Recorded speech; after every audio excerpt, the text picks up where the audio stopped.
Beyond Freedom and Dignity? Yes, yes. Well, I thought that book was pure totalitarianism.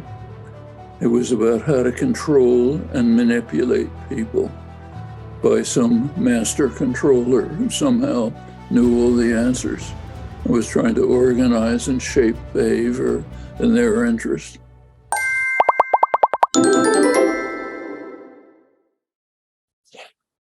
Okay.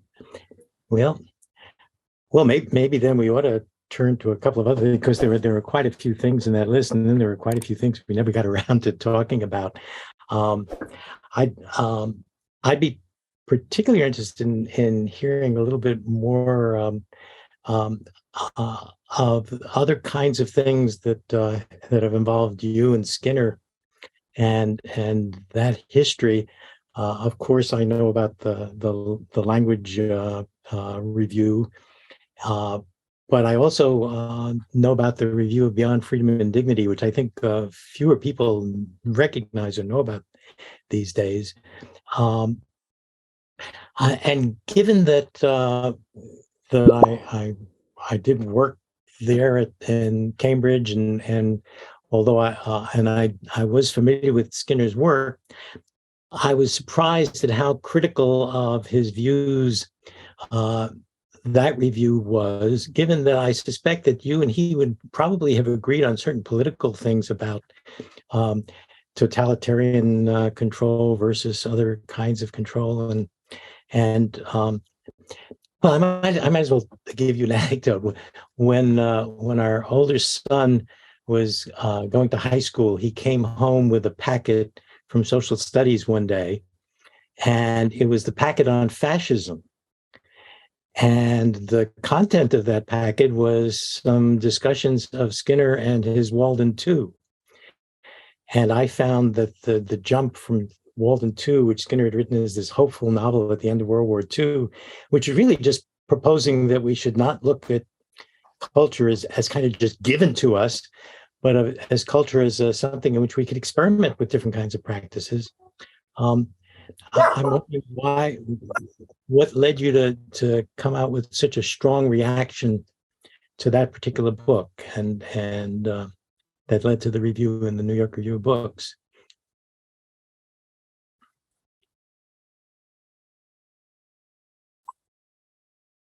You're talking now about the review of Beyond Freedom and Dignity? Yes, yes. Well, I thought that book was pure totalitarianism. It was about how to control and manipulate people by some master controller who somehow knew all the answers and was trying to organize and shape behavior in their interest. Of course, the science was zero. There was nothing said about any scientific results about manipulation and control, because there aren't any. But the idea that that's a utopia, that seemed to me the ultimate dystopia. But I think that's consistent with Skinner's views. We were actually quite friendly personally, but he was a deep reactionary. And his idea that we could control, manipulate, and shape behavior, and we should do it, is, to me, just anathema, straight out of Stalinism. I think that I feel almost like I've read a different book. So let me try my reactions to it. First, there's a very substantial part of it in which he extols the literature of freedom and talks about the role that early documents had in producing freedoms and resisting controlling regimes. And the other part of it is, and I understand that you don't feel that many of the things we've learned about contingencies are well enough defined that we can do much in the way of control. But I've always felt that if we see that some things are going on in the world, then we best find out as much as we can about them. And he wanted people to take this view that advertisers are controlling our behavior, educators are controlling our behavior, politicians are controlling our behavior. and that we ought to understand how some of that works. Now, you might say that he hasn't come up with a good way of doing that yet, but it seems that I never had the feeling that there was going to be a controller or even a group of controllers, that the idea was a thoroughly educated population who knew more about how some things in behavior worked would have a better defense against these kinds of abuses. My view of the contemporary politics is I see these things where politicians are shaping with each other's say, and you can see contingencies that lead some of them to lie a lot. And the lying has nothing to do with the way the world is, but have to do with what things you get when you say certain things. And that means that the things that people say are shaped up by the consequences they have. And sure, we are just scraping the surface and beginning to do a few of these things, but shouldn't we urge people to learn more about these kinds of things and be aware of them? Absolutely. I've myself written reams about this: manufacturing consent, control of behavior, the way advertising works, the way the political system works. I think we should definitely learn a great deal about that. And I've, as I say, devoted plenty of my own time and energy to it.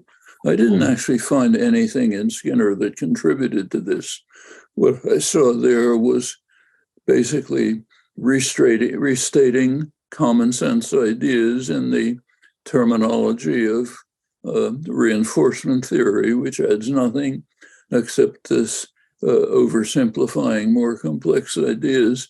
And then this background idea that we should have master controllers, super intelligences, namely us, who will somehow manipulate and control people for the common good.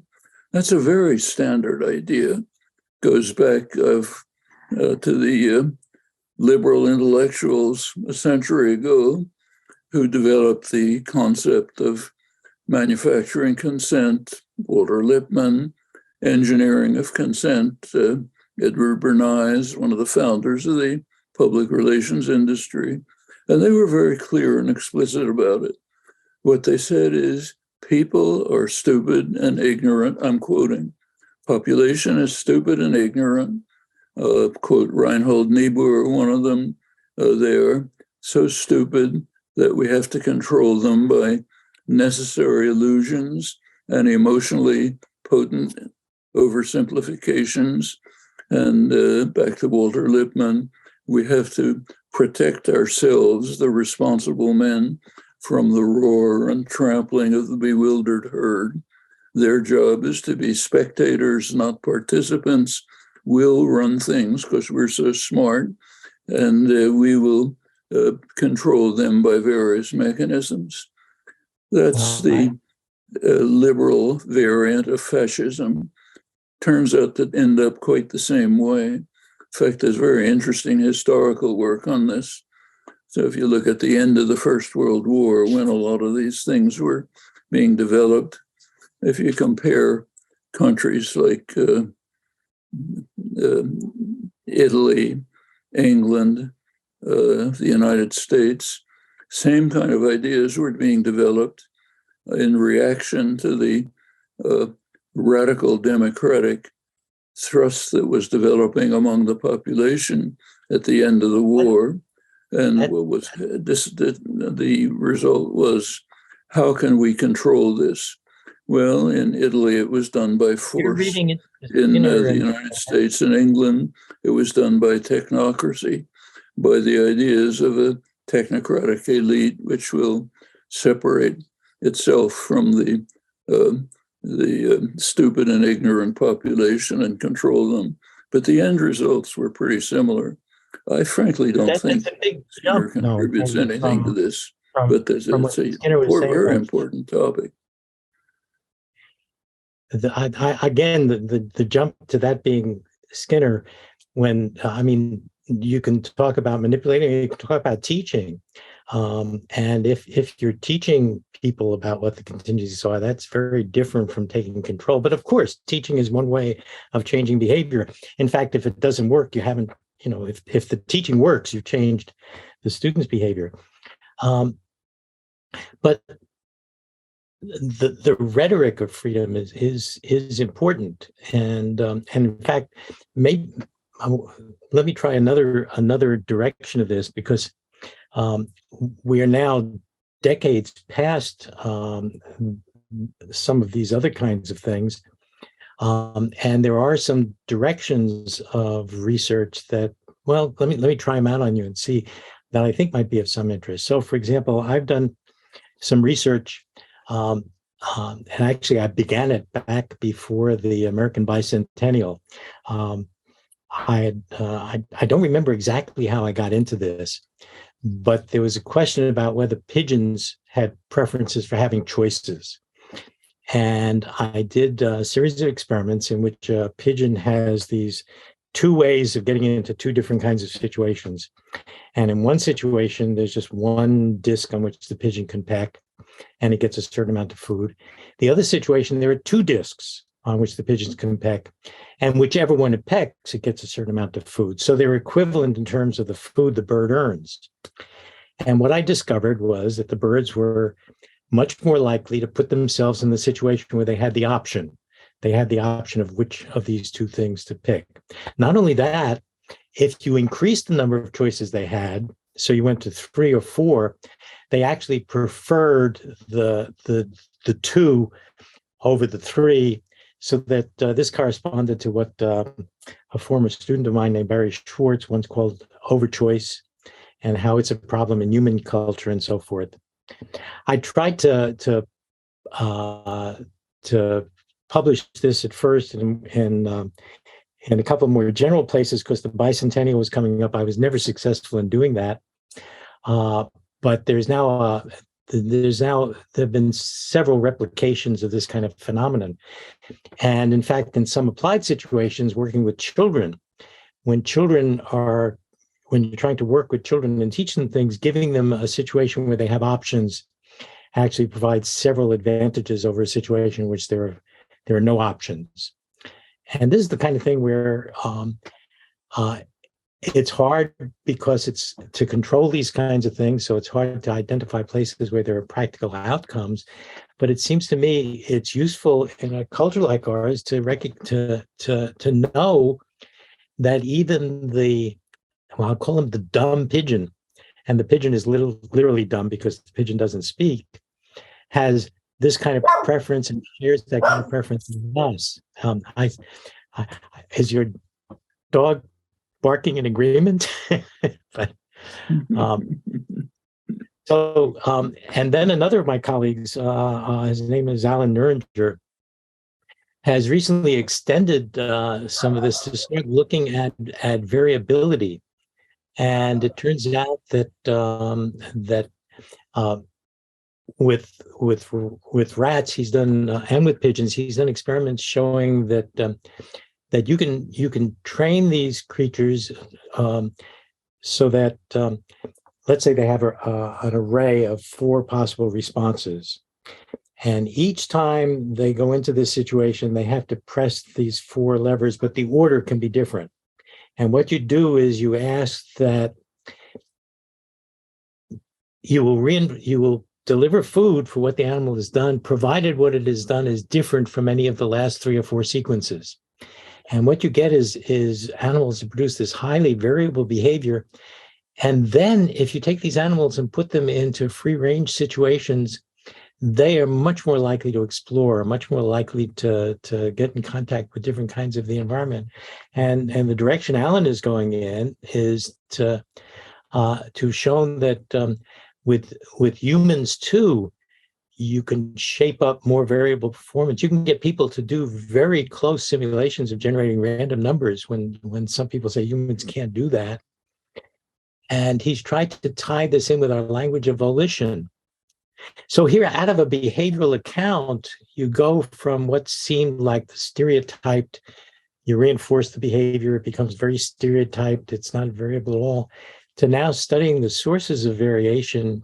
And you see that our everyday language of volition seems to correspond to, if you look at these animals,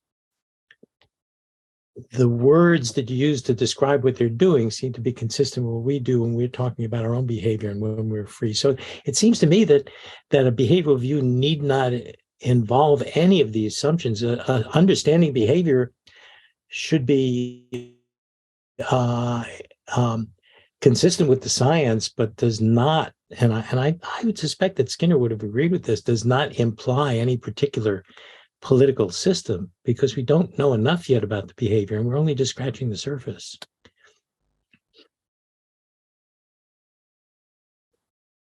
Well, I think this, what you're describing, which I don't know about, sounds like quite interesting work. I don't know what Skinner would have to say about it. I only know what he did say and what he wrote. And what he wrote was proposing a dystopia, which is very similar to that of what I just described among the technocratic elite who've devised techniques to control the stupid masses by the proper kind of training and controls. That's what Skinner was doing. Fit right into the Western version of the fascist regimes, which tried to achieve the same results by manufacture of consent, engineering of consent and control.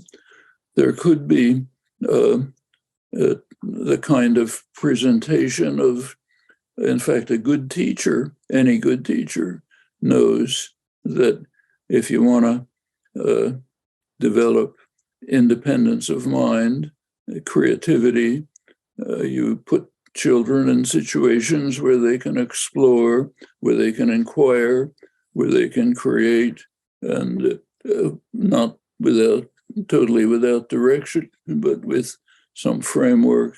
That's what good teaching is. If that can be made more explicit and spelled out more carefully, all to the good. Who would care? Seems to be the opposite of what Skinner was interested in, but I don't care about Skinner. We should be looking at what should be done properly.